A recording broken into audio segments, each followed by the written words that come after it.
ayer se cumplieron 90 años de un absurdo crimen político que le hizo mucho daño al Perú durante todo el siglo XX.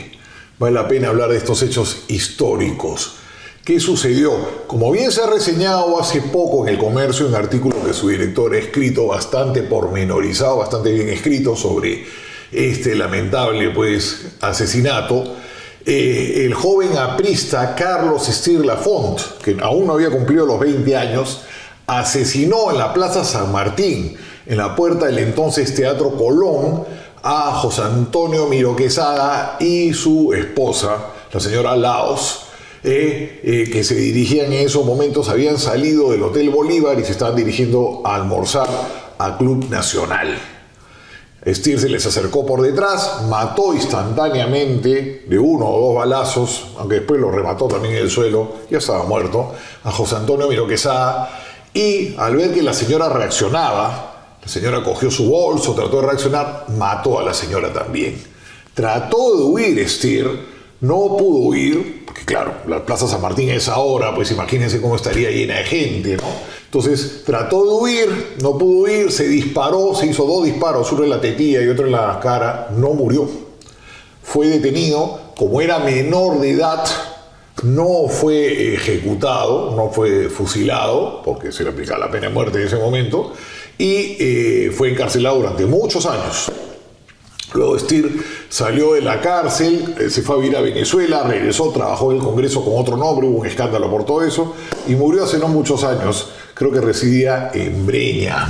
Mi abuela Molloy era hija de William Molloy, un capitán de la Pacific Steam Navigation Company, que era una empresa de capitales ingleses, mi abuelo era inglés, que trabajaba llevando transportes en el área del Pacífico, ¿no? Eran cargueros mercantes.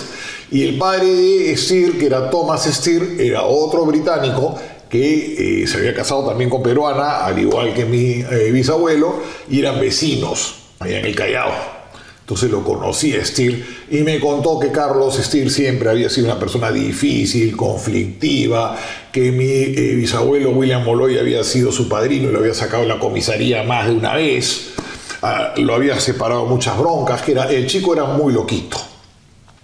Y después lo que se contó en el juicio era que se había vuelto un fanático del APRA. En el APRA le habían dado el arma con la que él mata tiempo después a Miró Quesada. Yo no tengo ninguna duda de que el APRA le ordenó ejecutar a José Antonio Miró Quesada. Había una pugna muy fuerte entre el Comercio y el APRA en ese momento. Miró Quesada era un decidido antiaprista, era muy duro le da al APRA, y el APRA utilizaba el crimen político como arma política. No sabemos si haya ordenado o no la muerte, pero esto generó, de Miró Quesada, que Haya nunca pueda llegar al poder, nunca pudo ser presidente de la Torre, porque tuvo al Comercio, que era un diario muy poderoso, sigue siéndolo, pero no saben lo que era en esa época, era muy poderoso, al Comercio en contra durante más de 50 años, y también al ejército, porque la revolución de Trujillo, de julio del año 32,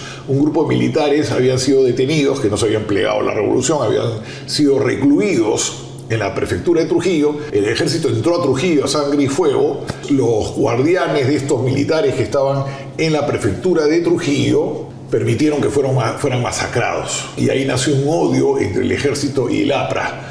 Por eso el ejército no dejó nunca que Haya la Torre sea presidente. Hubo el veto militar, incluso el año 62 estuvo clarísimo, ¿no?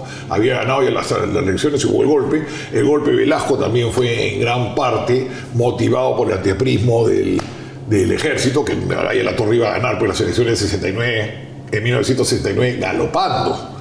Y así en varias instancias de la historia del Perú no pudo llegar a poder Haya, hasta que recién en el año 78 ya el ejército y el Comercio ya no tenían tanta guerra contra el APRA, y Haya la Torre llegó tranquilamente a presidir la Asamblea Constituyente, ¿no? Fue el único cargo público alto que tuvo, porque siempre estuvo vetado, y a pesar de su popularidad y sus innegables dotes políticas, nunca pudo ser presidente del Perú por este veto. Y una de las razones de este veto fue este asesinato, como el del ejército fue el asesinato de estos militares en Trujillo. Así que el crimen como arma política no rinde. lo que trajo fue efectos muy nocivos porque polarizó al Perú durante todo el siglo XX. El APRA debió gobernar porque no es lógico que un partido con esa fuerza política no esté en el poder. No debieron haber esos odios, no debieron haber esos enconamientos, todas estas peleas que solamente trajeron desgracias al país, ¿no? Entonces quería hoy día hablar sobre esto porque bueno, estamos viernes, descansar de la política criolla y rememorar algunas cosas que han tenido muchos efectos en nuestra vida política. Los dejo, buen fin de semana.